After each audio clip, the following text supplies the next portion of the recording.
SmashFactor. Ripping driver, going for it. Oh my goodness. How about that tee shot? That is crazy how far that is. Wow. John Daly, take a back seat, big fella. How about that drive? That's an aggressive line. Man, that is beyond long. Look at this. He's just driven the green. He has just driven the green. I guess hello world, huh? Welcome back, everybody, to the SmashFactor, the WGC Match Play 2019 edition. It's going to be a fun, interesting episode, different than what we usually do.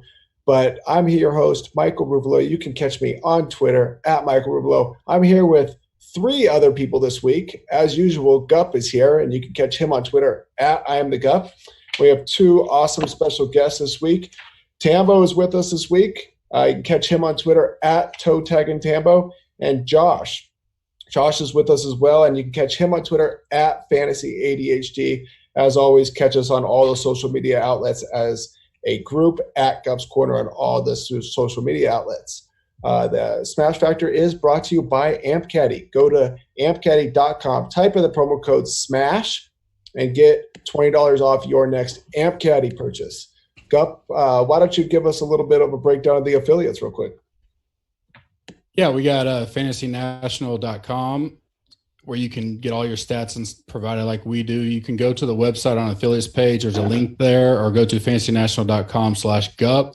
You get 20% off, which is exclusive to our listeners and membership. The prices went up a couple weeks ago, but this 20% gets you back to the normal price. So it's a great offer for everybody that listens to us. And then you can go to our other affiliate, fansharesports.com, new edition of their website and app.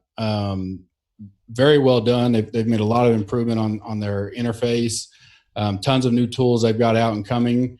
Both of them sponsors of a prize pack that we're going to talk about here in a little bit later. But you can also use the code GUP when buying their package and get 20% off as well. Yes, thank you for that. I just want to remind everybody to rate and review us on iTunes. Hit that like button on YouTube as well. We really appreciate it. We're getting a lot of great reviews, and you're entered into the prize pack as well.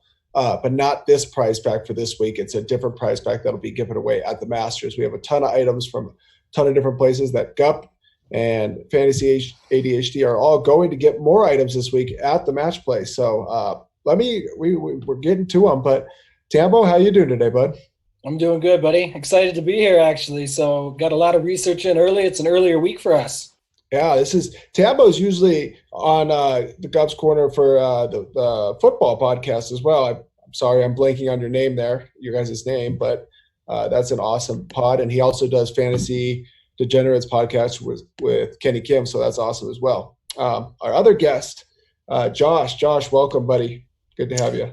Yeah, it's good to be here, guys. Thanks for asking me on this week. I'm excited to talk about this very unique event. I think we can get in some excellent sports arguments about it tonight. So we do that quite often, I think, that a lot of people don't see. So we'll definitely get into that here in a second. I want to get to some quick things real fast. I would like a quick review of the Valspar. I know that Gup wanted to review what happened at the Valspar. My review of the Valspar is I was awful. So Gup, that's my review. How'd your week go for you? You know what? Well, other than KH Lee with the phantom hip or whatever he's got, I see that he looks to be playing this week in the Punta Cana or whatever. So we'll see how that goes. But I was actually happy with most builds and everything. I had a lot of 5 or 6s, mainly because of KH Lee. In the 777, I managed to squeak out a top 10. Make most of my money back on the week in that, with my 5 or 6 of him getting 7 points. So the other 5 was very strong. I had, Kokrak in there. I had Knox, who came on strong. Good lineup builds, very tough week overall for a lot of people. I had RCB in there who we'll talk about later, but tons of birdies, just equaled him up with bogeys or doubles around the course. So he just never could get off even. Overall, I really enjoyed the tournament. I talked about it Sunday that it's just one of those tournaments where kind of the theme of the last several weeks, anybody can win it. You saw a bunch of different kinds of guys and types of players up there in the leaderboard. Obviously, Casey, the first back-to-back champion ever. But, those tournaments where you're 8-9 under, I enjoy them. I know Bucks does. I will say Bucks is at a conference if you guys missed last night, so that's why he's off tonight. He'll be in the slack as much as he can over the next 2 days as we prepare for the week. But, I lost I did horrible in Showdown, one of my worst weeks ever, which just cost me all the profit I kind of was winning in main slate. So down on the week, still down on the year in DraftKings. But the process is there. I'm not missing by much on a few guys. Literally, I think I told ADHD this. My last decision Wednesday night was Kane, Neiman, or KH Lee and Sung J M. Which if I go Neiman Kang, I probably win, have a 6-7x week. And so to be down to that last decision, I just went the wrong way. That's why I believe in the process and what we preach so much. And when we're talking to the community is, if you're way off and you're finishing DFL in every contest every single week, then we probably need to have a little one-on-one and try to figure out what's going on. But golf is hard. So if you're off slightly or make a bad decision, it's not really bad. Just you make a choice and you stand by it and it just doesn't work out. It is what it is. No one could predict withdrawals or Case Lee shooting 9 over on the back after having a pretty decent front nine on Thursday. So those kind of things happen. Looking forward to this week. A lot of the guys are going to be out at the tournament. I know Notorious is going to be out there from Roto Grinders. So Josh will be out there. Josh Burkett will be out there. I've had 4 or 5, 6 people already DM me saying they're there now at the practice rounds or they're going to be there. I will for sure be there all day Wednesday, all day Thursday with the guys. So hit us up. We'll grab a drink, watch some golf, relax. I'm looking forward to it. Tiger's going to be there. I expect big crowds. DJ's, obviously top guys in the world, but everybody but Fowler and Scott showed up. So it's going to be awesome. I'm looking forward to it. Yeah, so we're going to have a little bit different kind of pod this week. What we're going to do is we're going to break down the brackets, kind of like a bracket selection show that you would see at basketball a little bit. But, we're going to all go through each bracket, each pod. I know first Gup wants to really hammer home a point that he really wants to make about the bracket and your selection on DraftKings. We're not going to have a lot of DraftKings centric on this one, but there's going to be some. But Gup really wants to talk about the DraftKings build real quick. So Gup, why don't you let us know about that? Yeah, I do want to say, our listener league winner, Oh, my bad. Yeah. You're right.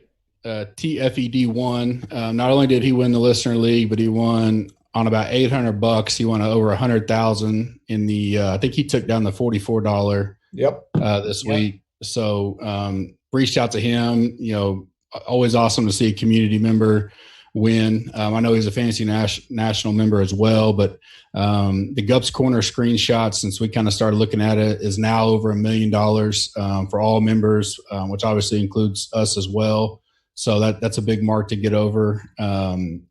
Strong. That's the other deal. You get 79. I lost just a little bit over even, but the community was, some of those guys did make the right decisions. They listened to Tambo, went KC over RCB or KC over Reed, and they killed it. I mean, it just 10x, 100x, 20x, and that stuff makes you feel good, for my end for running the company. But to know that enough people out there hitting and they made some of the choices I didn't, and vice versa, it really works and helps out. So I want to give him a shout out because he's been grounding for a while and he's been a member, since the beginning.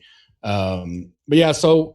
And we'll talk about it as Ruvy lays out each pod. But, we talked about it a little bit last night, but now that we got names and salaries and brackets and everything, it kind of works. If you're a member of Gups Corner, and hopefully you are, if not, you can join us now through Sunday at Augusta for $6.99 a month or $69 a year, which I'll probably egotistically say is probably the best value in the market you can get. And it's not against anybody else's product. We have several guys we endorse and go back, but many of our guys have complimented on what we're bringing for that price. So I would lock it in now because the price is going to more than double on April 15th and it's not going backwards. So you got less than a month to lock in. You also get thrown into the Blue Jack National getaway with Moose, Bucks, myself, 3 days, 36 holes on that course, private cottage on the course. It's ours for all 3 days.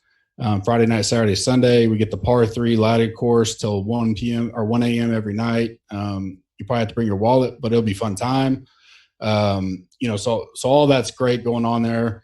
And so what I did last year, and we had Gups Corner, but wasn't to this extent yet, is I immediately identified that there was going to be a huge strategical advantage on you had to get as many of your 6 guys to the Elite 8, and you had to prioritize it based on the pods and the mini pods. No different than basketball, but because the salary comes into effect and the guys you like, quote unquote, I had a feeling some guys were going to draw dead, but it was way worse than what I thought in the industry.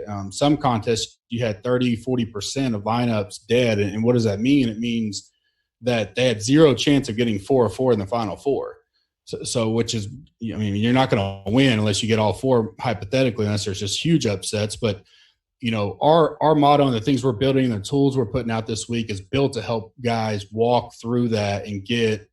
You still got to make the right choices. You still going to have to pick between a Rory and a Tiger at some point. So it's not perfect by any means, but we're going to lay it out in these pods and these groupings that let you know, okay, when I get to the end and I have my 6 players, I have a chance at 6 of 8 in the Elite 8, which is ideal, and then 4 to get through the final 4 in a perfect world.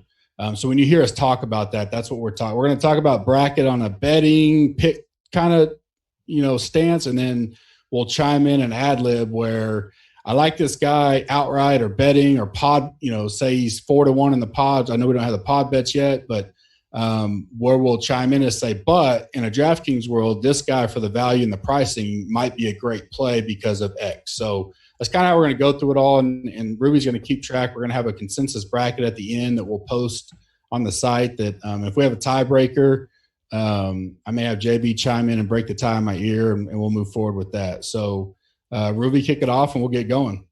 Yeah, let's just get straight into it. We're going to start at the first pod. Dustin Johnson, Hideki Matsuyama, Brendan Grace, and Chez Revy. Let's start with Tambo. What's your first initial thoughts on this pod, Tambo?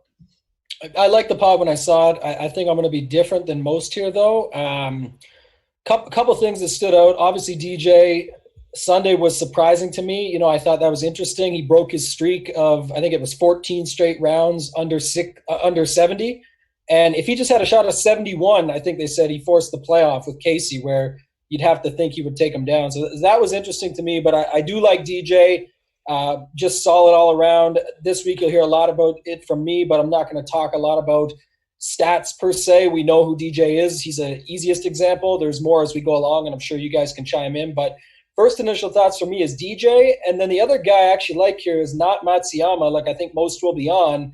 It's actually a guy Bucks would bust me up for, but I like Chez Revy, and I'll tell you why. And I know he hasn't done as much lately. He's missed a couple cuts and whatnot, but I think the thing here in the groups like this is if guys make mistakes, I just don't like Grace. So if I look at it from the other side of things with DJ and Matsuyama, these are guys that can get aggressive and make mistakes. Where if Revy just plays, he's got to be on his game, but if he plays his semi-sweet, steady Eddie game, he could bust out a couple wins here, and then anything can happen when it comes down to match play. So I like DJ, number 1, and I like Revy, number 2.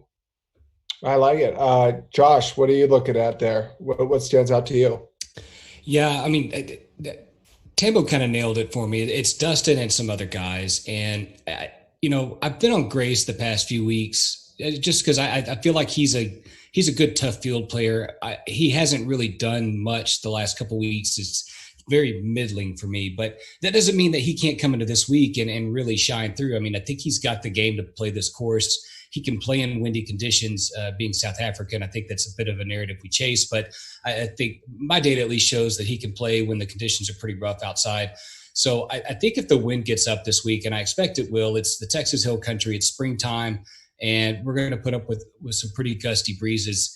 I think he might surprise us this week. He's cheap enough. I think he's worth a punt if you want to fade DJ or if you want to build anti-DJ lineups where you maybe pick some of the other guys in that section or in that quadrant to advance. So I kind of like Grace for that reason. I don't think anybody's going to be on him. So I think he's a good kind of counterculture play. I don't mind Revy so much either. I think that all the reasons are there that you would play Grace. I think Revy's the exact same thing. It's very counterculture. You're not expecting him to get out of there. So I really kind of like that play as well.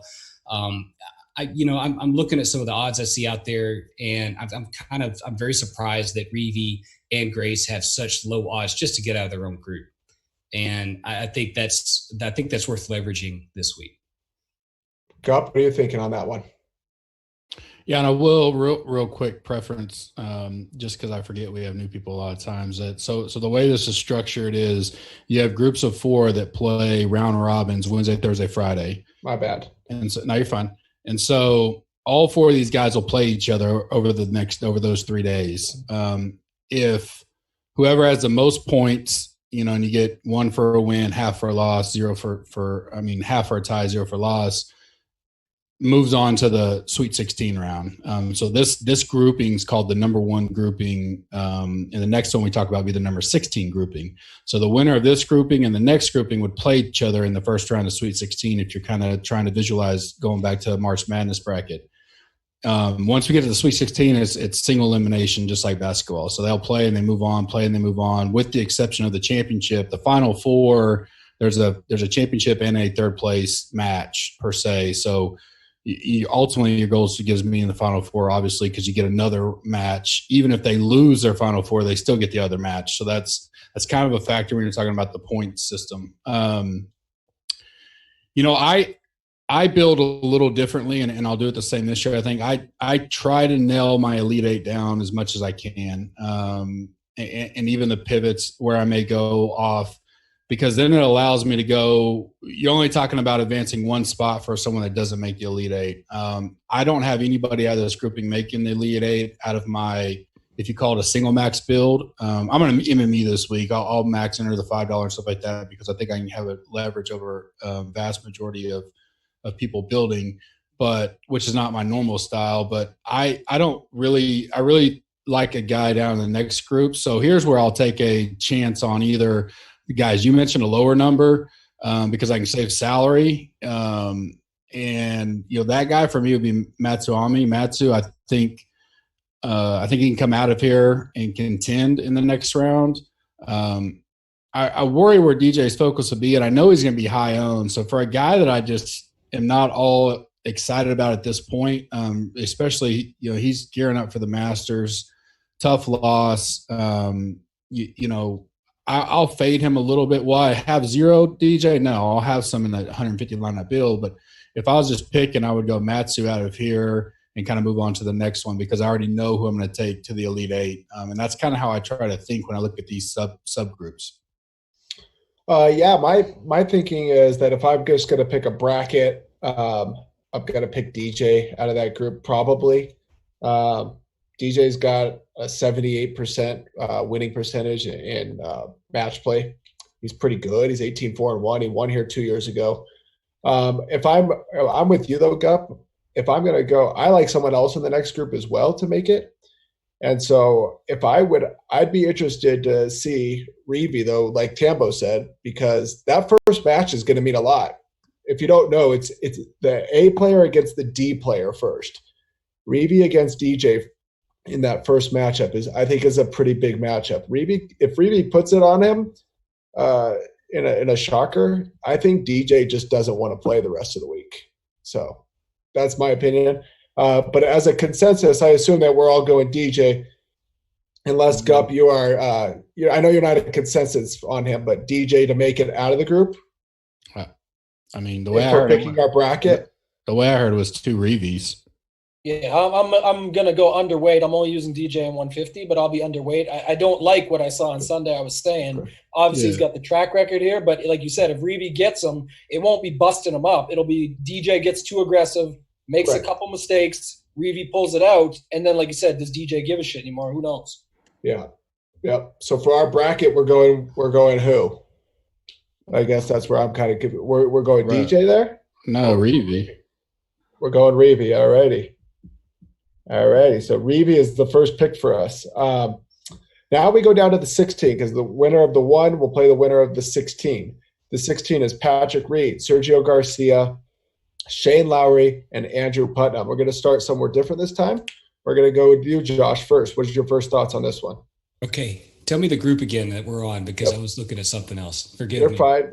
Patrick Reed, Sergio we're on 16. Garcia, Yep. Okay, cool. Rob 16. One is going to play 16. So, there's a couple guys I like in this field, and neither one are named Patrick Reed. I think a lot of folks are probably going to say there's a hometown narrative for Sergio here. He lives in Austin, in the area, and I think there may be something to home cooking, but at the same time, with him still having a new child in the house, there could be some distraction because of home cooking. So I like Sergio this week. I don't think he should be quite the heavy favorite in this group. A player I'm looking at here that I think is worth probably a punt, at least if you're looking for a guy that maybe could get into Elite Eight, in my opinion, is Shane Lowry. He's not a bomber type. Ruvy, you and I have argued about this. Now, he's not the prototypical bomber, but he can score on long holes because he's an excellent long iron player. And this course requires immaculate long iron play. He's Irish. He can play in the wind. It's not a links course like he's probably used to that he grew up on, but he can play this type of course, in my opinion. He played pretty well a few weeks ago at Sawgrass. He played pretty well. I want to say it was at the Honda. And I just think he's the kind of guy that could get out of this group, that could squeak through. The player in here that nobody's going to talk about except for probably Tambo in a minute, because I know how he thinks, is going to be Andrew Putnam. And, this is a player that we really haven't seen a lot of since early in the season. And I don't know what to expect from him here. I don't know if anybody has any data on what this kind of player could do, but I'm curious what you guys think about Andrew Putnam this week and this kind of group.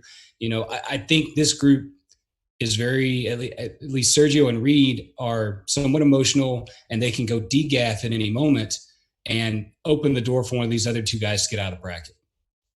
Gup, what are your thoughts on that? Yeah, so I'm going to be pretty big on Sergio this week. As of now, I think his weakness is putting. And to Josh's point, yes, this is quote unquote home course. I don't think he plays it a ton. I mean, I think he lives down there now. He's familiar with it. He's done decent, recently. But the one thing I think he probably knows well or spends time on is putting out there. And so that's one of his weaknesses, as we all saw last week, until Sunday, and then he putted well, and then number 16 happened. So perception may be not as good on him as what he actually played. I think for 3 rounds, he struck the ball beautifully and couldn't make a putt to save his life. And then Sunday, he's making putts and playing well. I think he's 4 under on the day, and he gets a 16 and gets a 9. So I like him a lot. He'll be my pick out of this pod. It's probably not even questionable. It's not even a close one for me. So that's where I'm going. I don't have a lot to add to that with what Gup said, because I'll be heavy Sergio as well. I think Sergio, when I first look at it, I loved that he got in this matchup. Shane Lowry has a really bad record in match play, 5-12-2. Patrick Reed has a decent record, but Patrick Reed is not playing great right now. He could pull a Paul Casey. You never know. Go from dead last to really on fire. But I do love Sergio. I like the way he's playing. I take out the 9 he got, and I just think Sergio should be the heavy favorite in that one personally. Putnam did win last year in Texas, right? So yes, he won the Valero. Yep. So Tambo, what are your thoughts? He just took it. That was just as Josh mentioned earlier, and that's where I was going. So overall, quickly, because we covered it, Sergio must be the consensus. I'm on him. I hope that 9 or whatever it was on Sunday scares people off. Reed is looking to be more like Lucas Glover. He's got his wife out on the greens with him today. So he's got Ledbetter. He's got his wife. He's trying to get coaching from everybody. And I know he's an excellent match play player when it comes down to it, but if he's going to be popular, I got no problem being all over Sergio. And the thing for Putnam, not only the Valero, I was going to bring that up, but I talked it a little bit earlier about not looking at a lot of stats or recent form and all that, so to speak, in a sense. But one thing I wanted to look at was golfers from an all-around perspective, because like I said, it's just how good are they all the time, not just what they recently did, because this is going to be, it's a 2-day thing. Like you got to get through these matchups to even have a chance here. And if you look at Putnam, he's still really solid when it comes down to a few things. He's really good on approach. He's really good on around the green, which is important. He's really good on par 3s in that 150 to 200 range. And for 6,100 is the other reason. if you got some other guys on the other sides, you want to have someone like that come out of there for cheap to fill out some lineups. I had Andrew Putnam down as a pretty decent value, actually, that I think will go overlooked this week. Yeah, I mean, if you're going DJ to get out of that top bracket, right, then you could go Putnam. To your point, I guess, if you're going DJ. Well, I mean, DJ can run him over in the next round, right? So yep. I'm not going to take both of those guys, but I'm saying if you like guys in the other quadrants and you need him as the cheap guy to come out of that quad, then you could do that. I would take him that way because he can get there for 6,100, I think. All righty. So I think consensus, Sergio, we got at least 3 there out of that one. Let's go to pod number 9, ranking number 9. Xander Schauffele, RCB, Tyrrell Hatton, and Lee Westwood. On paper, I loved it. Gup, what are your thoughts on this one? Yeah, so, I mean, I assume, and I haven't listened to anything. I caught a little bit of Mayo's show right before, when I was prepping a little bit tonight, but I hadn't listened to industry at all. Everything's going to be speed warp this week because tomorrow night we're going to be locking for Wednesday morning tee off. So I assume Xander will be very popular out of this bracket. Out of this quadrant plus the overall subgrouping of 8 and 9.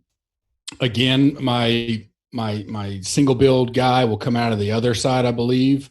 So, I'm not as hard here. I like RCB as a sleeper, especially DraftKings, because what I said earlier is he was top 10 or top 8 in birdies last week. He just made a ton of bogeys and doubles. So if he can kind of correct that and overall good, but just a straight up pick, it'll be Schauffele just to keep it short so we can kind of move. But I would take Xander as a pick, RCB as a potential DraftKings sleeper. I'm actually going to go a different one. I think I like Tyrrell Hatton out of this group. I'm going to keep it short there. I thought that this was one of the toughest groups. Every player has over 50% winning percentage in their career match play. This was really a really tough group, I thought. But I'm going to go Hatton just because I think he's a fiery guy, and I think that mentality helps here. I think they all are. Lee Westwood even, but I'll go Hatton. Tambo? Yeah, I'm actually not on Xander. I do agree with Gup. I think he's going to be popular. So it's not, again, I always talk about this. I don't fade just to fade, but what I like, I'll tell you why I can't get on certain guys when the groups are this strong. And I like RCB the most, I would say. He's my favorite. Good match play record, puts up birdies, has a pretty level head, clear, great all-around game. So for me, he really stands out here. I don't actually like Hatton that much either, and we'll talk about Rahm later. A lot of people confuse them, though, and get them sort of as those fiery guys with the attitudes that can just freak out. I think there's a difference, though, between being a fiery guy and then having the grit to want to go and win it. I'm not saying Hatton's a professional. He wants to go and win every tournament. Can he? Is he on any of our Masters picks to win, or is Rahm? So comparing two guys, well, that's a contrast we'll talk about later when we get to Rahm. I think Hatton could blow up and just blow up. I think Rahm can blow up for a hole and then bounce back and still win the match. The guy, though, that I want to talk about, sleeper here, Westwood, I got some notes, so I'm looking down at them, but that's how I do my stuff. So before the Fowler and Scott back out, he was the last one to sneak in. So now I think he ended up getting up to 62, but with Kodaira and List jumping in after. But he was the last one to sneak in. Masters narrative, so he's 65th right now or something like that, or 62nd, I guess, so I should say. So he's got to get it rolling here to get into the Masters, where we know he always shows up and he wants to get there. He's a former number one. He just watched Luke Donald, a former number one, flash some form there on the weekend. So I think that's something that could come into play. So it's all narrative based, but I still think it's a good play again for cheap. And he's also the only one that's up there with Tiger as far as experience goes, with something like 69 all-time matches. That stood out to me as well. Nice. Josh, how about you? Yeah, I mean, Tambo and I are kind of in alignment here on Westwood. I think he's the kind of guy that you want to look at this week as kind of a dark horse to get out of his group and then maybe even make some noise, get in the Elite Eight. Outside of that, I was going to think about Hatton this week just because of the punch-out, the epic punch-out he had last week, shooting an 81 to get out of there and trunk slam on Friday. So I thought about him, just having a sliver of him. You could double the field easily on him with maybe, I'd say, 6 or 7% of your own lineups. And I think you have a chance at a bounce back for a player like him. Otherwise, I'm kind of in agreement with everybody else. It's going to be Xander. I think the favorite in this group, I think he's the guy that's most likely to get out. He's priced that way too. So is Xander that consensus play there, I guess, then? We had two guys on Xander. So we'll go Xander there. Next group is going to be the Group 8, which is what we're going to get to now, Tambo. And you can actually lead us off then, between Rahm, Kuchar, JB Holmes, and Siwoo Kim. I'll just let you take it. Go ahead. Yeah, sure. So I just talked about Rahm. Like I said, my thing for him is that I like the spot because, like I said, I think even if he blows up on a hole, we're still going to be okay with him. So I'll just pull my notes here. Sorry, man, I had that pulled down. So here's the thing. This group is one that I like because I was talking smack to you all day about it. But the big thing is I think Siwoo Kim sounds like the industry play this week. And I don't really have love for him based on the group. If this was a stroke play event, I would be all over him because Pete Dye courses, his ability, the odds are long on him, 125-1, which came out before the pods were even set up. But the two guys for me here is going to be Rahm and Kuchar. The one thing I keep hearing about Siwoo, and I talked to you about this today, is the Pete Dye specialist. If anyone's a Pete Dye specialist in this group, it's Matt Kuchar, a guy that wins often this year anyway, and actually has a really solid overall match play record, has won this event before. I'll take Kuchar and Rahm out of this bucket. Josh, how about you? Yeah, I'm kind of in the same boat as Tambo. I really like Kuchar in this group. I actually think Kuchar's going to end up being a pretty popular play at the end of the day. I have a feeling like the Siwoo fervor will die down a little bit and folks will back off him and start looking more at Kuchar. But I really hope it does. And I hope that everybody starts jamming Siwoo as their cheap play, because I think the right thing to do is to pivot off of that. I mean, it's match play. This is not a typical event. And, Siwoo could be dead 18 holes into this thing effectively. So that said, I think that nobody is probably going to be on JB Holmes. And I want to say this really quick. I don't think anybody's going to be on JB Holmes. People hate JB Holmes. They don't want to play him because he's a slow golfer and he drags everything down. So I think you might want to think about that.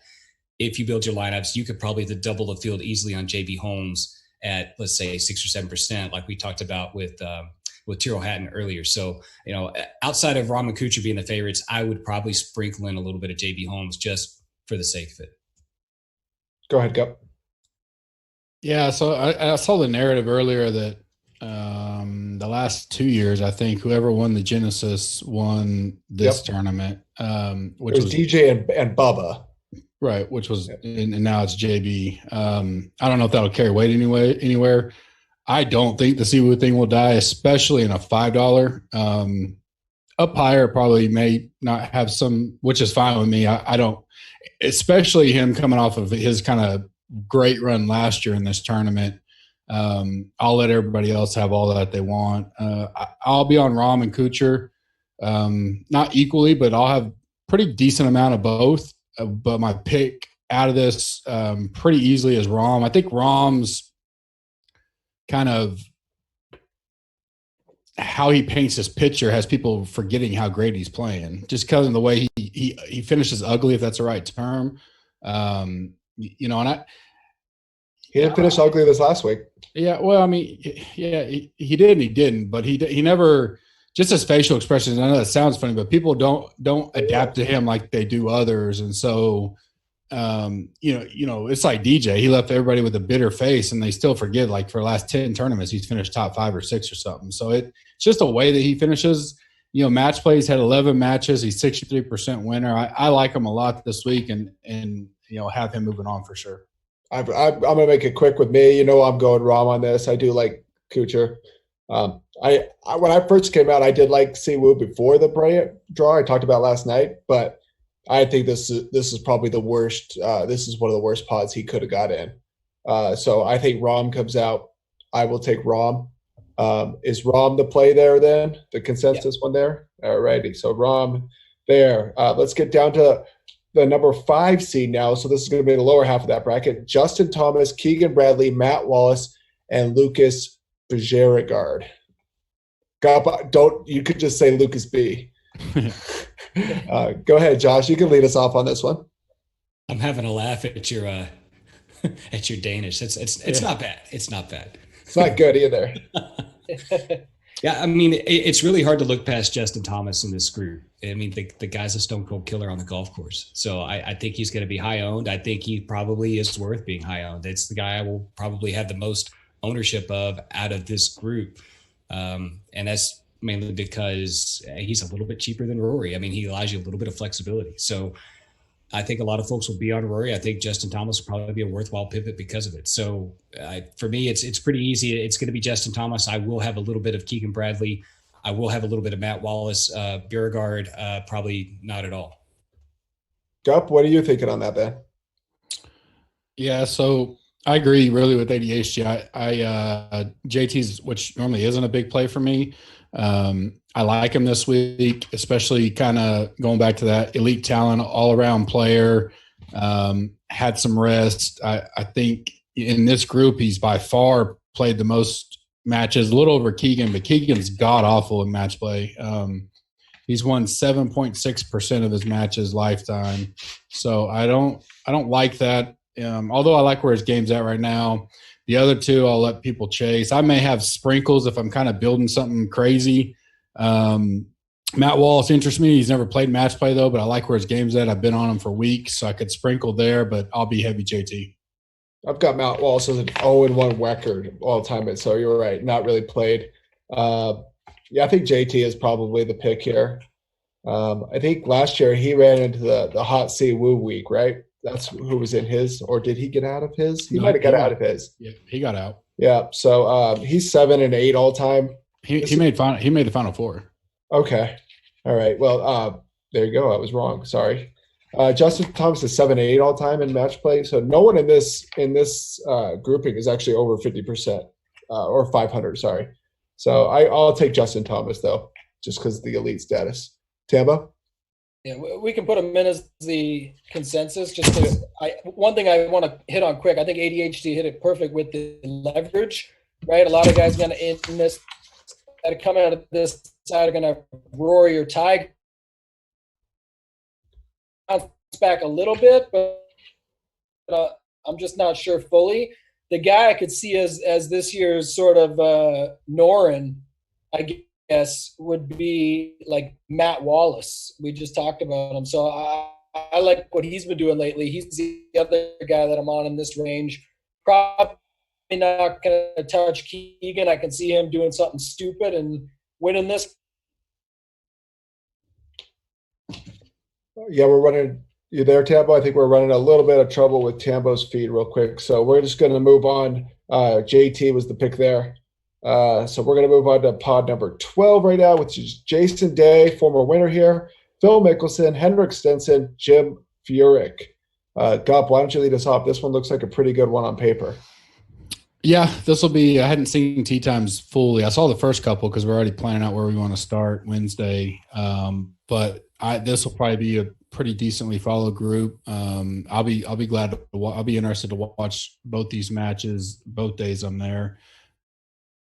I really like Stenson this week. I think he was close last week, couldn't putt. Again, that's kind of a common theme, but has played decent in match play, 54%. All this groups really has pretty good record overall. Yep. So stacked group, to say less. He hasn't played match play. He hasn't played this one at all, but he has played in 2014, 2015, did okay. But history-wise, overall, he's 7th.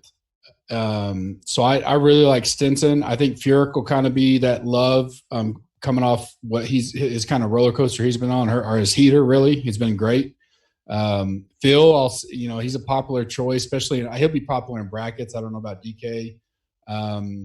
Day's always a risk. Obviously, I think he's won this. He won it the first year in 2016. He's a great match play. He's almost 70% on 35 matches. I'll have plenty of Day and Stenson, but if I was picking one, it'd be Stenson. Yeah, I like your thinking there. Day after he won it, I think withdrew the next year. So I like Day to come out of it. I think that he's fine. Obviously, not worried about the withdrawal, but I like Day. Tambo, what do you think? Are you there? You got me back? Yep, you're good. Yeah. Couple things. I like Stenson.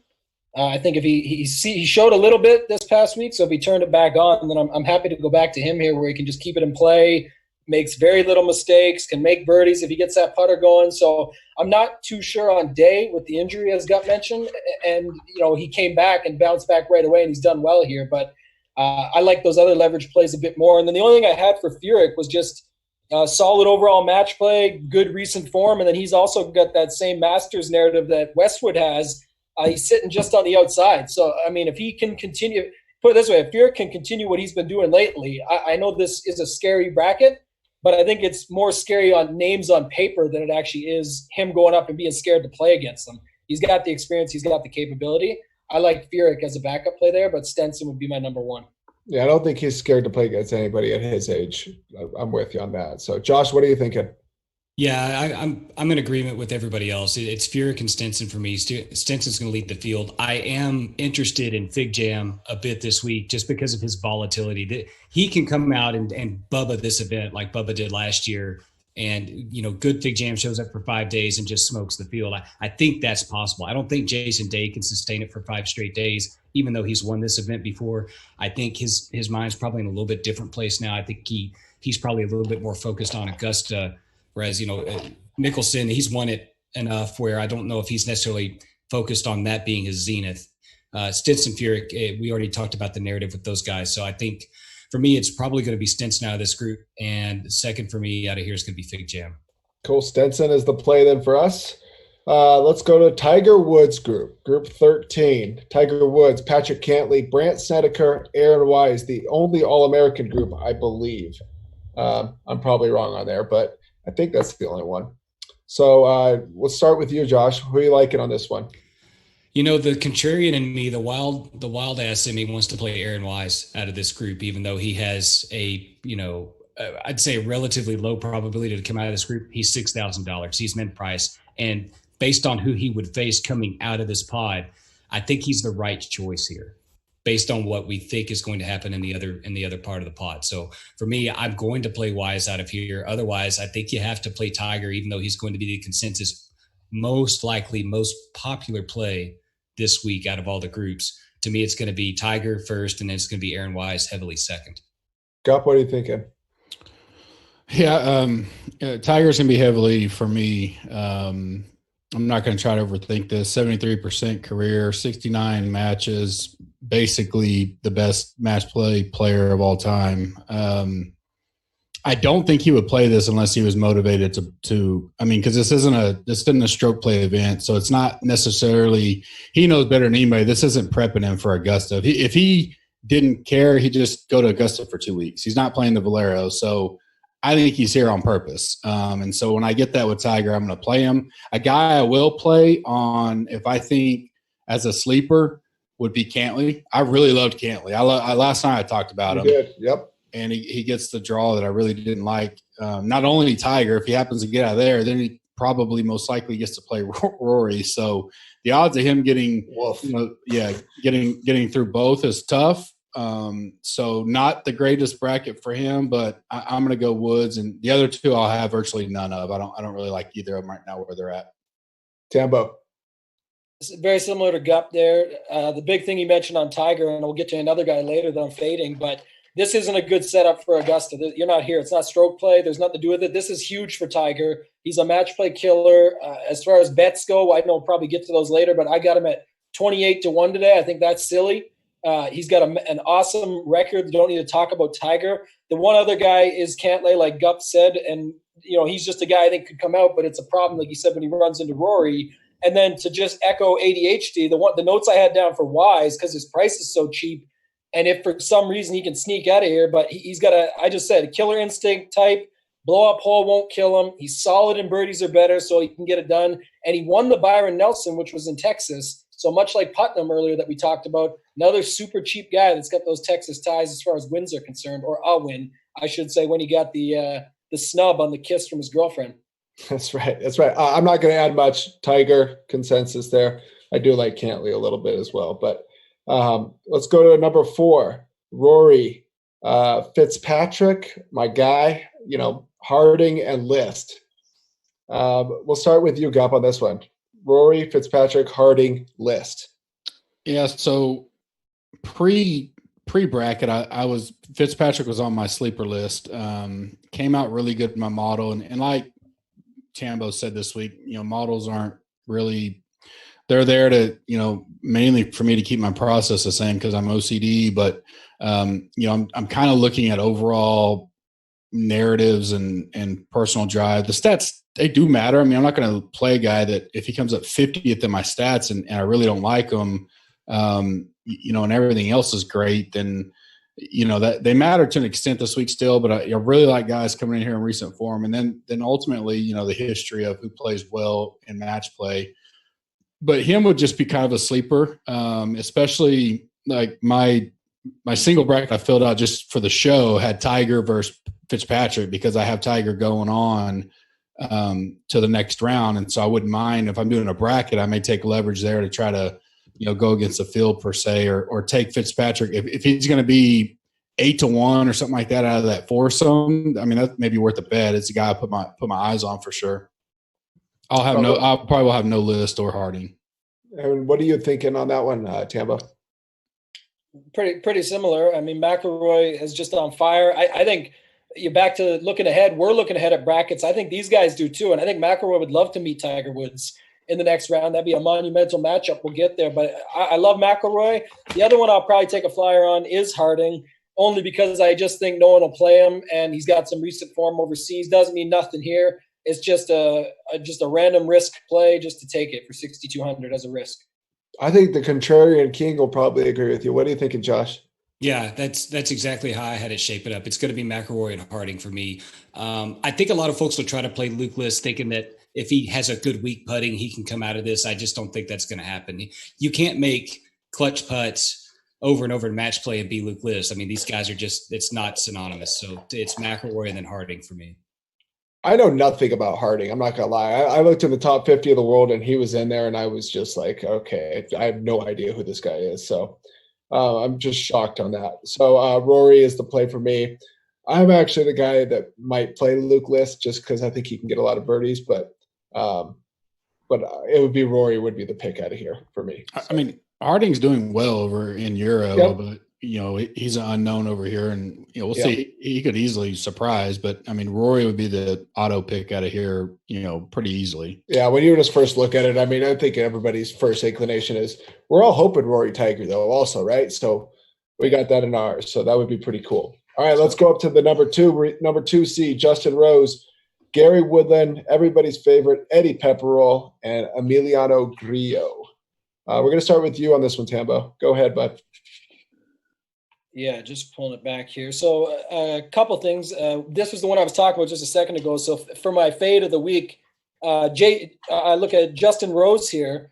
I've actually looked back at some of the quotes and whatnot. He said, it doesn't prep him for the Masters, so he doesn't really like it as far as that's concerned. He's going to pop in models. I think people will be on him. And I actually like the group that he showed up against here because all these guys are playable beyond that. Woodland, Pepperell, Grillo. I think my two favorites are going to be Grillo, just because he's sort of that steady Eddie, doesn't make a lot of mistakes. He can cruise along through if these guys are going to make any mistakes against him.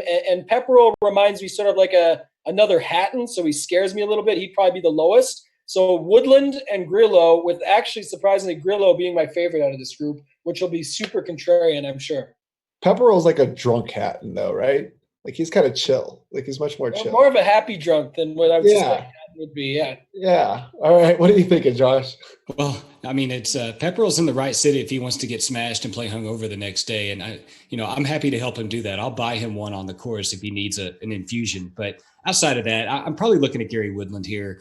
Justin Rose, he's playing for Augusta. Woodland is also probably playing for Augusta, but I think he wants to win this. So I'm looking at Woodland here and then Grillo behind him. Yep. Yeah, same too.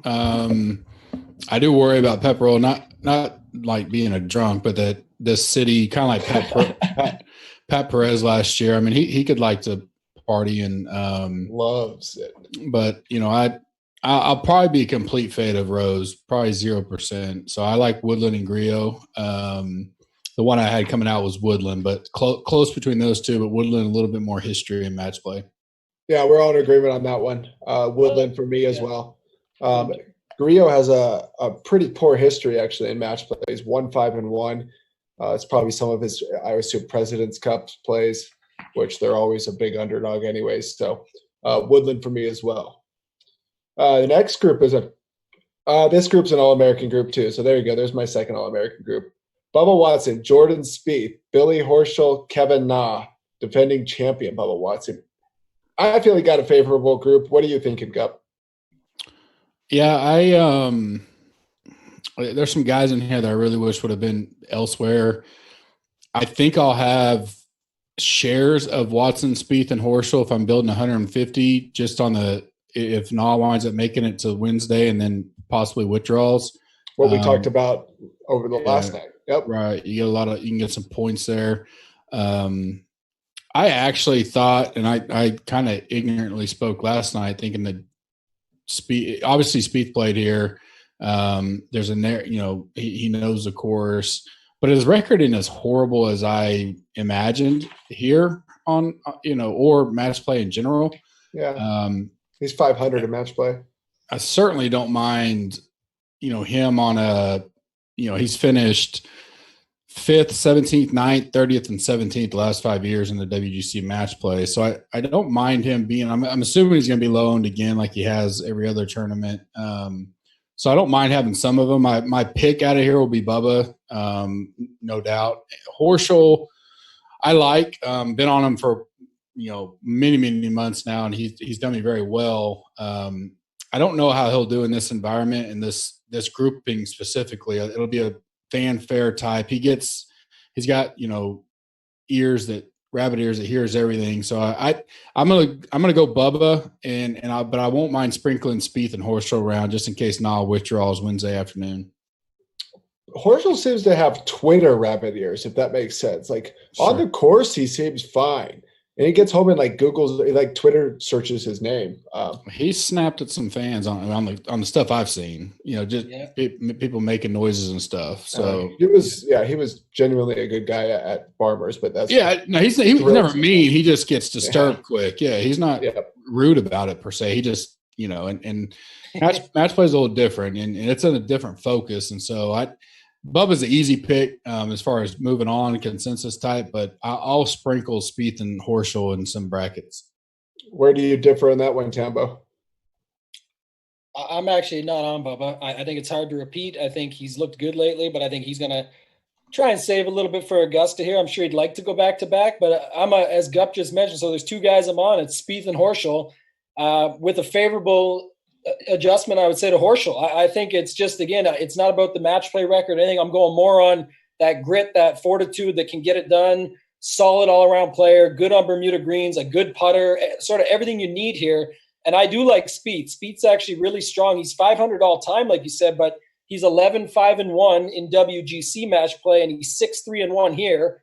There was a tweet that he was the first one on the course this week, getting stuff together. I think he's coming to play as well, and I haven't been on Spieth at all this year. And this is the spot that I'll be on him just to come out because the way the group shaped up. And Bubba can also make mistakes just because he won here last year and has been good. Anything can happen. So I like Spieth and I like Horschel, with Horschel being my fave. Josh?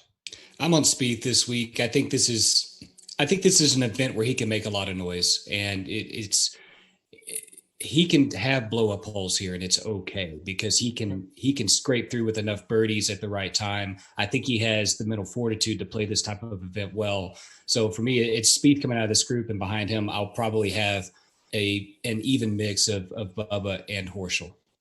And I will say that Spieth early committed to Valero for the first time, so it's not like he's in a hurry to get out of here and head to Augusta. He's playing next week in San Antonio. So as one of the marquees, so is Ricky, but Ricky's not here. But so I well rested and not hurry to get to Augusta. I think he's here to play for sure. I think we could put it in as Spieth as our play. I like Spieth as well. I just think everybody's going to be on Bubba. So we got Spieth, Woodland out of there. Next group, champion from last week, Paul Casey, Cam Smith, Chucky Three Sticks, and got one of Gup's favorites, Abraham Answer. Let's start with you on this one, Josh.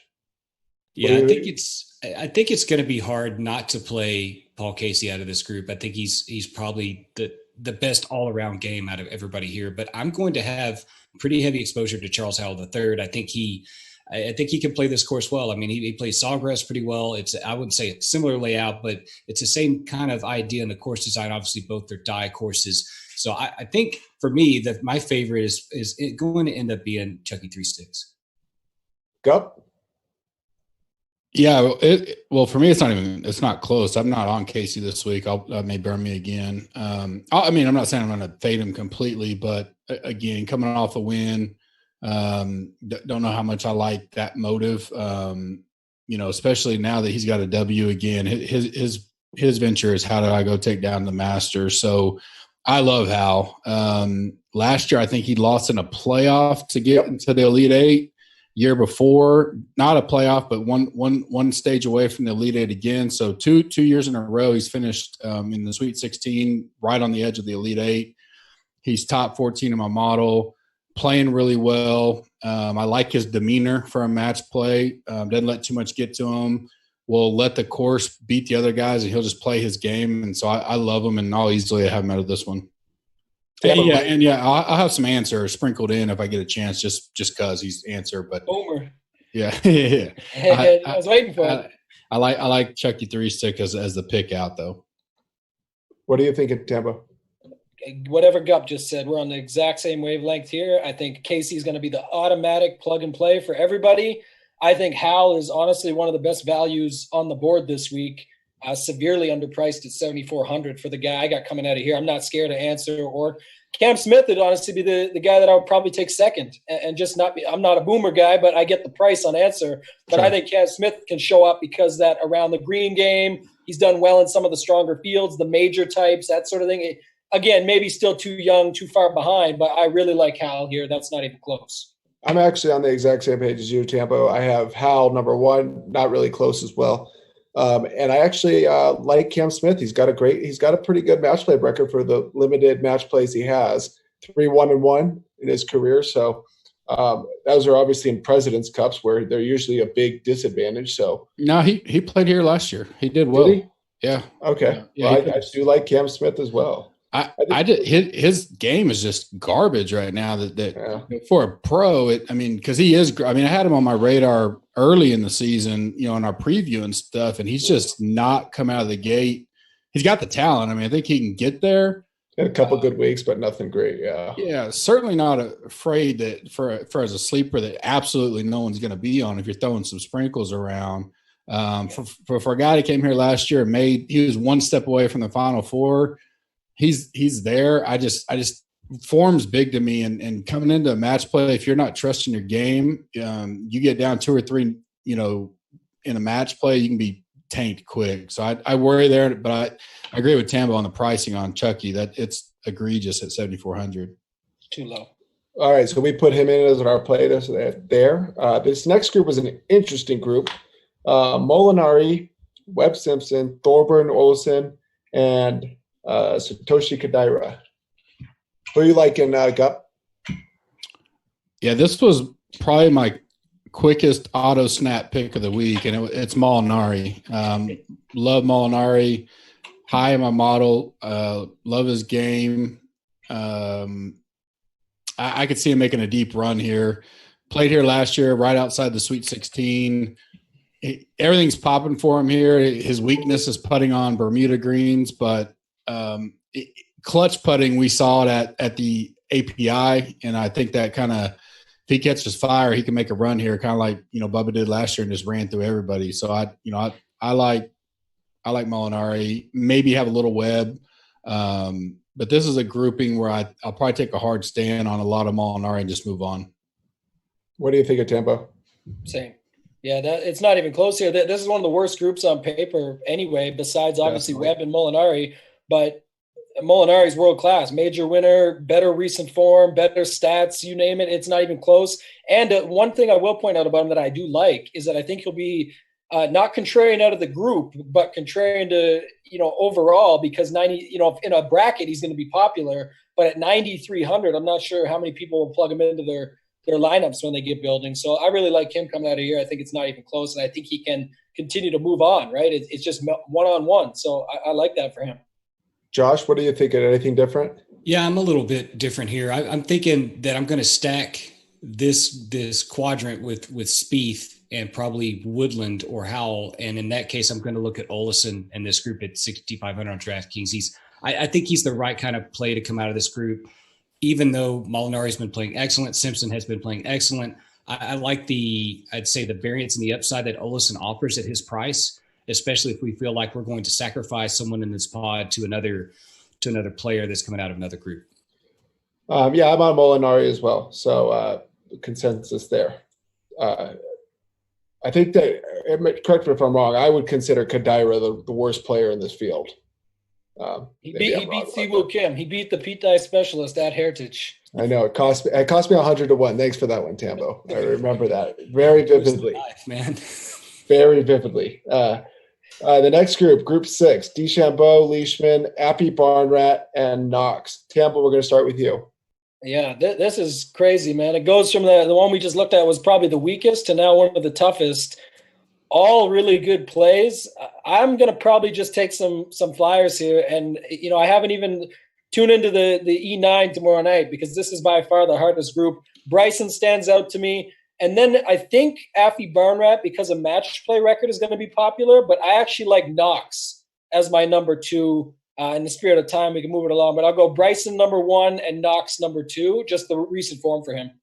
Josh, what are you thinking? I'm split down the middle with Knox and Leishman. I think DeChambeau has thighs on Augusta. I think this is a tune-up event for him. So with me, it's going to be Knox and Leishman pretty well split. And Gup, what are you looking at on this one?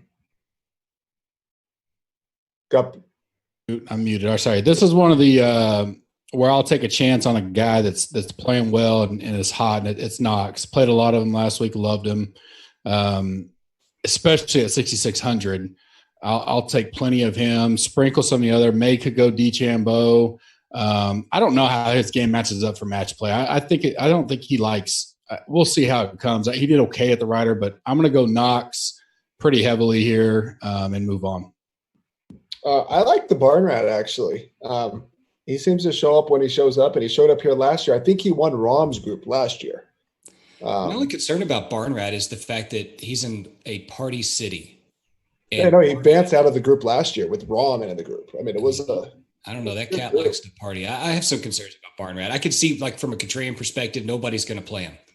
So you could have 6 or 7% in your field, and you could probably well double what everybody else is going to have, if not more. I just think that these guys are, at the end of the day, yes, they like to party. They're still professionals. They still know that there's a lot of money on the line here. Especially for a guy like Barnrat. I think he knows he can party after if he wins. If he gets 8th place, if he gets the top 8, that dude can party. He can go buy himself another Bugatti. So I do like Barnrat, but I think that Knox is the play amongst the group here. So I will put Knox in there for us. Yeah, roll Knox, yep. Yep. All right, the next group 11, we got Tommy Fleetwood, Louis Oosthuizen, Kyle Stanley, and Benny On. Interesting group. I'm going to start with you on this one, Tambo. Go ahead. Yeah, I'm pretty sold on Oosthuizen after Sunday, and it's really due not just to what he did, but if you were watching it, you got to see a lot of him in the coverage because it's sort of what he was doing on Sunday. And man, his around the green game was fantastic. So if he can, if he's going to be able to do that, the fairways are wider here. He puts it up there, and if he's tight, he's going to be able to at least make pars. The only thing that worries me is because obviously Fleetwood is here, and I think he's the consensus type pick, and he can make birdies, and his stats are going to pop and everything. But for me, I'm going to go Oosthuizen number 1 and Fleetwood number 2. Josh? It's interesting because the first match on Wednesday is Benny On and Tommy Fleetwood. And these are guys that like traditionally kill the early morning tee times. Like we had them pretty well pegged for FRL bets if they have early tee times with some pretty soft conditions on Thursday. So the fact that they're scoring off early, these are my 2 favorites for the group. And I have a feeling that whoever wins this match is going to end up taking the group. And I kind of give the edge to Tommy. I know he's going to be the most popular guy here, but again, that's the kind of chalk I can't fade. Yep. Yeah, I got Fleetwood. I love Usti's record. here, especially, and then match play in general. But the last 3 years here, he's played well. This is a very tough group, when you start looking at DraftKings wise because of the value. But just out of the gate, Tommy's my pick, and Benion I'll have plenty of sprinkles with him. I think he can make a run. Like I said last night, I watched him at the USAM in Tulsa. So he can play some match play, although his pro record on it in 9 matches isn't. But I'll sprinkle some Louis and Benion probably, but I like Fleetwood as a pick. I like Louis, like Tambo, and I actually like Benion second because I think Fleetwood's going to be super popular, and I can never get Fleetwood right. So I do like Louis. I think he gets that first win in that first match. He plays Kyle Stanley. Kyle Stanley is maybe in the worst form of anybody right now in this group. It includes Satoshi Kodaira. And so I think Louis gets a first win and then plays. I think he would play Benion second. That could be the match. So that we look forward to. I think Josh is going to have. What's that? I was going to say another big thing too is the price, right? $7,500 for a guy that's 10-4 here, 19-10 at WGC match play. And I think he's like 40-1 to win the whole thing. And he looked great on Sunday. For me, that's the bigger difference maker, but I think Fleetwood's the consensus. Yeah, and Louis is 20-12-2 overall. I mean, he's been good in President's Cup as well. But I think we need to settle a debate here because I think JB is going to need to settle the debate on the tiebreaker there because we had 2 Fleetwoods and 2 Louis. So JB, you can chime in and who's going to be the debate decider there? All right, so he gave Louis Oosthuizen. So the Louis guy with there, the bat back. The guy with the bat back. He's a withdrawal possibility, of course. The next group is an interesting one. We got Finau, Poulter, Kisner, Keith Mitchell. So who are you looking at on this one, Gup? Go ahead. Yeah, so because it's a tough one. This is kind of like Knox, especially DraftKings wise. I'll have plenty of Killer Keith. 6,400, still on the Bermuda. I think his fiery type attitude, kind of what Tambo said, he's gearing on. I think that's his mentality, but he's in the wrong damn group because he's got he's got Poulter and Kisner, and this will be a battle wounded group once they get to the next round. I imagine I'll have maybe equal shares of all. Finau's even done well in some of his matches, although he's not played as much. So you could go any which way here. Mitchell for DraftKings me because of the price break, and he says as pretty good chance to get out, I think. But it's hard to pass up. The probably second best in my eyes match play guy behind Tiger being Poulter. So I'd go Mitchell as a sleeper, but it's hard to go past Poulter. Tambo? I got to take Poulter, man. This is the anniversary of him, the Houston Open last year when I took down the dog leg. He's the match play guy. I love what Gup said about Mitchell. I think that's a big factor. He's already said he loves Bermuda. Nickname ain't killer for nothing. I don't think he's scared of these guys. He put it right on Ricky and Brooks right in their mouth to win that tournament. I mean, they were very respectful of it, but I mean, he did what he had to do. And then a guy that I'm off here who I normally love is Finau. Just put a couple things down. I was just talking earlier about sort of grit and fortitude. He's the guy that spins his ankle at the Masters, comes back and gets it done, and shows up to near the top. But I don't think he has that. Anyways, he hasn't yet. He doesn't win a lot. He won the PRO. That was it. He doesn't, to me, have the killer mentality that you're going to see in guys like Poulter, Kisner's a bulldog, and then Mitchell. So I'm fading Finau, and I'm going with the other 3, but I'll take Poulter as my guy. In America, Tambo, Kisner is a bulldog. He went to Georgia. So I know. Right there. Josh, who are you looking at? Yeah, Tambo and I are in 100% alignment. It's fade Finau and split the other 3 guys pretty much evenly. If I have to pick somebody out of this group, I think I'm going to be a bit contrarian. I'll take Kisner. I'll take Kisner as well, actually. I love Kisner. It's hard to discredit Poulter. But Kisner's price is only $7,000 on DraftKings. He was the runner-up last year. He's coming in pretty good form. So I do like Kisner. Hey, Tambo, that's another Pete Dye specialist for you. I know. I know. Look at that. So wait, that was we had Gup. Who was your pick? Your pick was Mitchell? Yes. All right. And we had 1 Poulter and 2 Kisner. So I think Kisner would be the play then. All righty. Let's go down to the bottom right now. We got Koepka, Noren, Haotong Lee, and Tommy Lewis. ADHD, I'm going to let you lead this one off. It's hard not to take Koepka here, but I have this weird feeling in the back of my head, like Koepka's playing for Augusta, and he gets 3 guaranteed rounds here before he can go do his final tune-up for Augusta. So I want to play him so bad, and I want to say he's the guy that comes out of this group, but I don't think his mind is going to be here. I think his mind's in South Carolina right now. So I'm looking at Tom Lewis probably out of here just because of his price. He's a good player. He's a damn good player. He can play in the wind pretty well. So I'm looking at him, and if I have to say somebody behind him, it's going to be Lee Haotong. Gup, who are you looking at? Yeah, so I mean, if you're building lineups, you only take Brooks here if you think he can make a run. And there's a chance I do that come tomorrow night when I'm building. Otherwise, if it's not Brooks, the 14 seed is gonna win this. We'll beat Noren, Lewis, or Haotong. So I would have none of them other than, not even in DraftKings. So if I don't take Brooks in DraftKings, I would fade this whole pod and just take a load up on the 14. So I'll take Brooks as my official pick. Tambo. I'll take Brooks as the official pick. I like Noren a little bit behind him just from last year. Maybe he gets a little, reminiscent. He's done well here in the past. So, he's 8-2 or something here. And he likes match play. So I think it's a better game for him than necessarily stroke playing what he's been doing lately. I will say on this entire quadrant, I think you got to look at Brooks because it seems like he's going to be a little bit under-owned. I think if you look at the overall 16 guys in the quad, I think he's one of the strongest, if not and not necessarily the obvious, it's Koepka, but I think he still wants a WGC. I know he's got 3 majors now, but he sees DJ lifting all those WGC trophies, and I don't think he'd mind having one on his shelf. So I'll go with Koepka as the pick and then Noren as number 2. I got Noren as number 1. I'm not gonna pick many of these guys on DraftKings, but if I'm going for a bracket, 17-7 career in match play, I like Noren. Koepka's weight loss is just making me nervous. So I think that the play was Koepka though out of the group, right? Yeah. Yes. If we had to pick someone. All righty. So we're just gonna go down.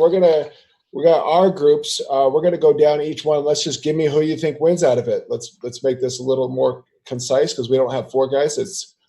We're going to start with you on this one, Tambo. We have Ches Ruvy versus Sergio Garcia in the round of 16. So what I want you to no. Sure, go ahead. Yeah, no. What you're going to do is everybody has their own personal bracket. So continue making your pick. No detail because we already went through all the guys, and I know people are getting late, but still continue with your bracket so people can get your thoughts. But on the consensus, whatever that bracket lays out, we'll make that pick as well so we can continue on the consensus bracket. All right, so the 1 versus 16. Who are you guys looking at in your quarterfinal there? To make it Tambo, go ahead. Yeah, so I still got DJ coming out. ADHD, who do you got coming out of there? Oh, I've got Hideki coming out. All righty, and what are you looking at there, Gup? I have Sergio.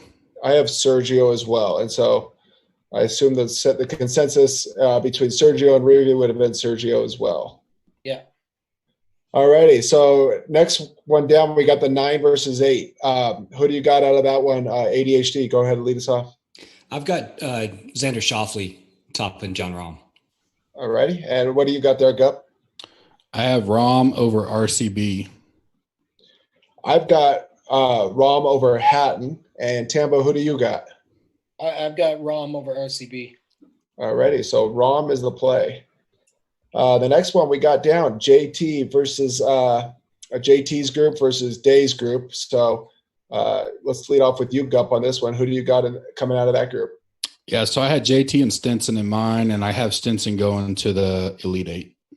And what do you got in that one, Tambo? I got Stenson over JT as well. ADHD. I have Thomas over Stenson. All righty, and I have Stenson over Matt Wallace, I believe. So Stenson it is. I'm the idiot fading JT for some reason. So, all righty. We'll go back to you, Tambo. Tiger and Rory was our picks, but who do you have out of there? Yeah, I got the same, and I got Tiger still coming out.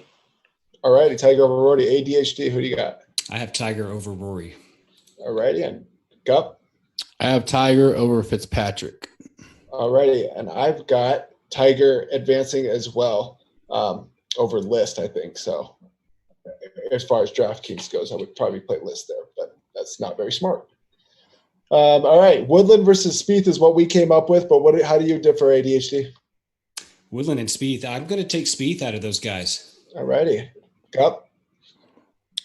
Yeah, so I have Woodland and Bubba, and I'm going to take Woodland. I have Woodland and Spieth as well, and I'm actually going to take Spieth. And Tambo? Yeah, I got Horschel over Grillo. Okay. So was the play there then Spieth, I guess?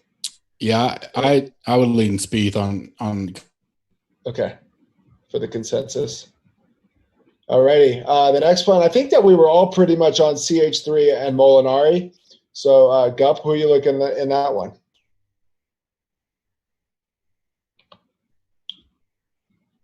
Gup, are you on mute? Alrighty. Tambo, who do you like in that one? I got CH3 over Molinari. ADHD, who do you got? I have Chucky Three Sticks over Thunder Bear. Gup, who do you got? I have Molinari over CH3. I've got CH3 as well. Tambo, you had Molinari, or did you have CH3? No, I had CH3 over Molinari. Okay, yep. So CH3 advances. The next one was the DeChambeau group versus the Fleetwood group. As a consensus, we had Knox versus Louis O, but I will tell you that I had Appy Barnett versus Louis O, with Louis O advancing. Tambo, who do you have? I got Louis O over Bryson. ADHD. I had Leishman over Fleetwood. Okay. Gup? I have Fleetwood over Knox. Okay, so we had two Louis O's, so it's going to be Louis O there for us. Next one is the Finau, Poulter, Kisner, Mitchell group versus Koepka's group. As a consensus, we had Kisner versus Koepka, but Gup, who did you have coming out of there? I had Mitchell going to Elite Eight. Okay, yep, go ahead. Tambo? I got Brooks over Poulter. ADHD. I have Kisner over Leishman. I had Kisner over Leishman. No, that's the wrong one. So did you have Kisner over Koepka or Noren? Or Lewis? Or Tom Lewis? Wait a minute. You've confused me. We're still in the round of 16 right now. Oh, we're in the round of 16. Okay, so give me the names again because I've totally screwed this up. Kisner versus the Koepka group, which is Koepka, Noren. Oh, yeah, okay. Yeah, give me Kisner over old Tom Lewis. I had Kisner over Noren, so Kisner it is advancing. Now we go back up to the top, which would be now you go to your semifinal match. Who do you guys have coming up at the top left of your semifinal there, Tambo? Still got DJ. Alrighty. Gup? I have Garcia over Rahm. ADHD. I have Schauffele over Hideki. I have Rahm over Sergio, so we're going to need a decider here from JB. What was the actual matchup, though? Oh, sorry. We had Sergio versus Rahm. Yep. And we have so pick for each right now. So So in the actual match, I have Sergio. What do the other two have? I had Rahm, and the other two had. Oh, who'd you guys have in the actual one then? ADHD. Who would you have Sergio against Rahm? Oh, and Sergio against Rahm? Oh, yeah. If you had to pick. Yeah, if that's the matchup, I'm going to take Rahm. Okay, Tambo. Yeah, I got Sergio. So we do need a decider, JB. Whenever you get a chance there. All righty, Rahm is the pick. All righty, the next one that we have is the semifinal on the bottom left. Gup, who did you have on that one? I have Tiger. Tiger over Stenson is what I believe you had, right? Yep. ADHD, who do you have? I had Big Cat over Justin Thomas. Okay. Tambo. I'm same as Gup. I had Tiger over Stenson. Tiger it is. I had Tiger over Stenson as well. The next one is Spieth versus CH3 is what we had as a consensus, but who did you have, Tambo? I had Horschel over Howe. Okay. So then what would you pick on the consensus one, Spieth versus CH3? I'll go CH3. Okay. Gup, who are you liking? And then who would you do the consensus? I have Molinari going to the Final Four, and I would take CH3 out of that matchup. Okay. Yeah. ADHD. Yeah, so my pick, I've got Spieth over Howell. If in the consensus, And that's the one. Yep, that's the consensus. So yeah. I have CH3 over Spieth. So I'll take CH3 to the Final Four for us. The next one, bottom right, semifinal. Who you got there, ADHD? Yeah, so I've got Kisner over Leishman. I mentioned that earlier. Go. I have Fleetwood. Okay. What's the consensus? Louis O versus Kisner. I'd take Kisner. Okay. Tambo. I got Louis over Koepka, so I have Louis over Kisner. So we're going to need another decider there between Louis and Kisner. When Louis it is. All righty. Now we got the finals. Who makes the finals from the left? Our consensus is Rahm versus Tiger. Why don't you lead us up on that one? I have Tiger, so Tiger. Okay. And Tambo. yeah, I actually have Garcia over Tiger, but you got Rahm in there, so I'll take Tiger because it matches up. Yep. ADHD. I would probably take, of those two, I'm going to take Tiger. All right. And I would be the guy that takes Rahm, of course. So, but Tiger is the play as far as the consensus goes there. All right. Our other semifinal matches, we have CH3 versus Louis O.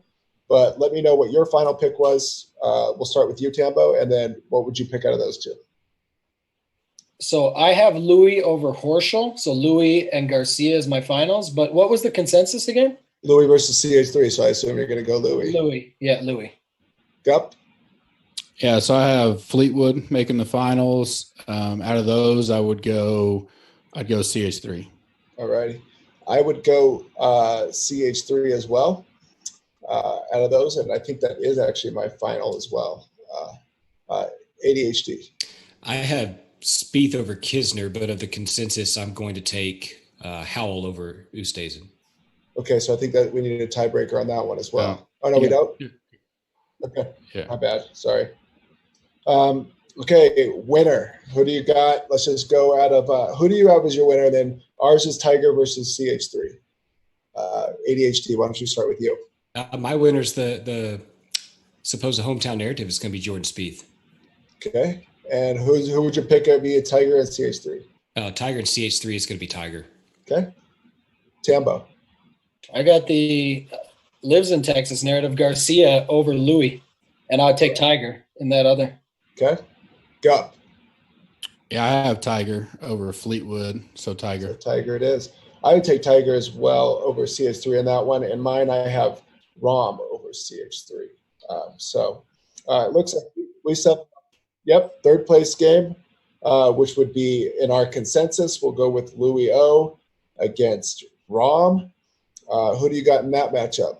ADHD. I think I'll take Rahm over Louis. Okay. Gup. I would have Rahm there. Okay. Tambo. I'm going to go the other side. I'll take Louis there. I guess if I had to pick those, I would take Rahm. So we have Rahm in third place, Louis O fourth place, Tiger first, CH3 second is our consensus, but ours obviously differ as far as personal ones go.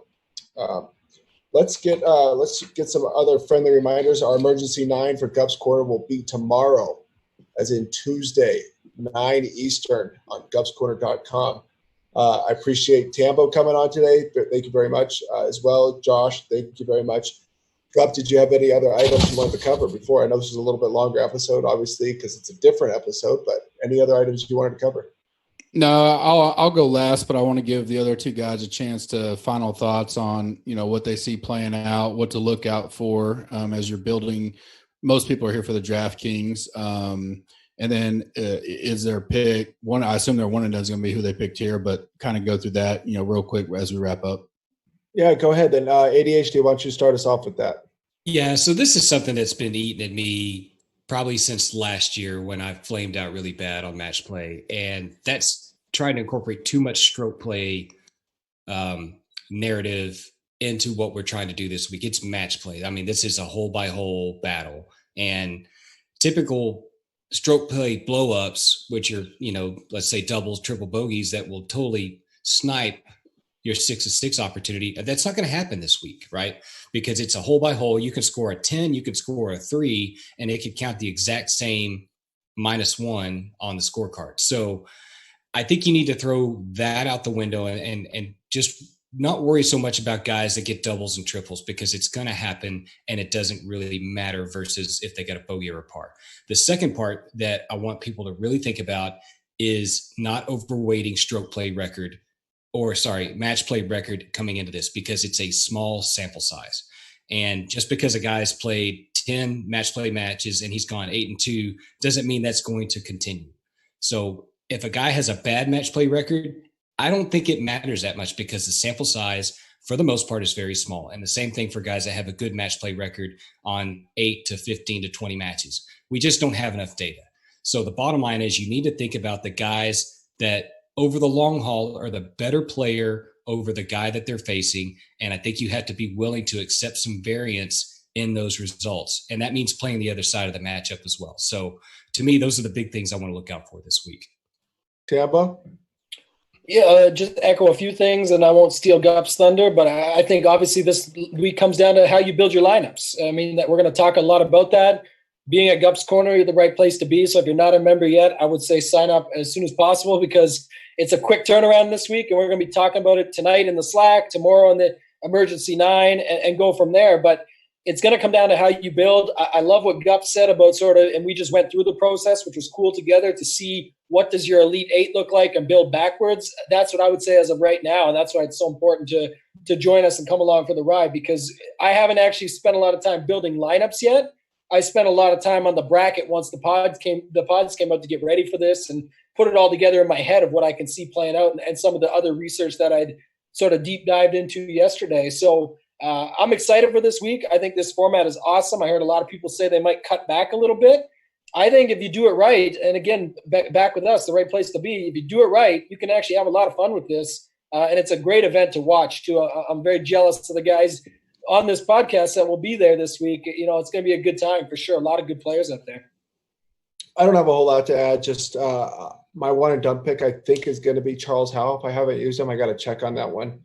I'm saving Rom. I have to save Rom in one of them for the Masters. I'm still thinking but yeah, I'm going to pass it over to Gup. Gup could finish it off. Yeah, Bucks is one and done for us is Webb. Okay, yeah, I'll post mine on if I messed up and somehow I don't have Hal available, but I think I do. No, that's fine. We can wrap it up for tomorrow. Thank you guys for joining. We wanted to do a little bit round table, obviously a little longer than our traditional pod, but kind of playing that way, mainly because we don't have a lot of time to get content in afterwards. So we wanted to deep dive through that thinking process, especially the round of 64. And mainly because that takes up to 3 days, right? So you got 3 days of watching those groups. So, it's a lot of the sweating, if you will. And to echo a lot of what both the guys said, lineup building is going to be huge this week. It's, my advice, if you're a $100 player and you normally play 20 lineups in a $3 or whatever, and it just hurts your head to try to think of these pods and rankings and all that, do the $100 single for the first time and try that and build with the tools you have and the stuff we're talking about. Build you one solid lineup so you don't have to think through 1,000 different combinations of pods and mini pods and big pods and salaries and who's playing. It can get overwhelming. Hopefully some of the tools we provide will help.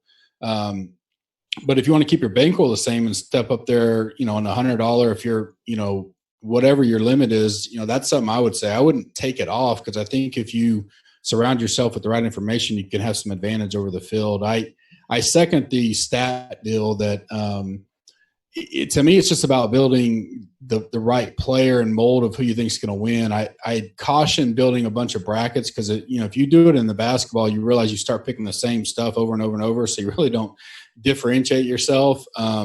Where I would do is I normally take about 3 or 4 brackets, and I build it consistently the same, but I look at the pivots of with the salary to say, okay, if if I'm going to pivot here, where can I save some salary to help build and think through how that plays out? But I don't ever just build straight 3 or 4 brackets and try to build lineups around it, because I think you'll wind up catching yourself building the exact same way, because it's hard to convince your brain to go opposite of what looks natural for you. And that's where I think you can gain the advantage if you just kind of lay out your pool and build from there. No matter if you're going to do a max multi-entry or go with 3 max or a 1 max, I think you can gain leverage by doing that.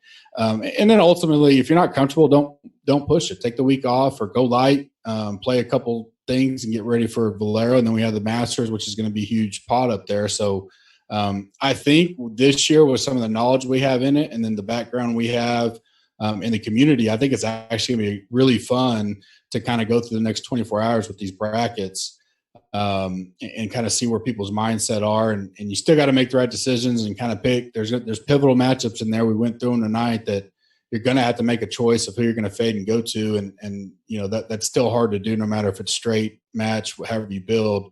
The uniqueness of this is you got to get try to get all 6 of your guys in the Elite 8 to give you a best shot at a Final Four. You know, and then the last thing is kind of what ADHD said was you get, you know, at the end of the day, I go match by match. So I sit there and say, okay, if it really is Tiger and X, what's their mindset going to be Saturday afternoon? What, you know, I try to pause when I get down to that last nut cutting decision to think through what that matchup's going to be like. And I think that'll help you instead of just blatantly going out there and picking the guys. You know, the last thing I want to say is we did a bracket challenge. You know, we used the actual official DELL matchup bracket challenge pool, and we created our own pool. Reached out to a couple guys, and it kind of caught fire in the industry. It's free to join. You can find it on Gup's Corner, Twitter, my Twitter, Josh, everybody's Twitter.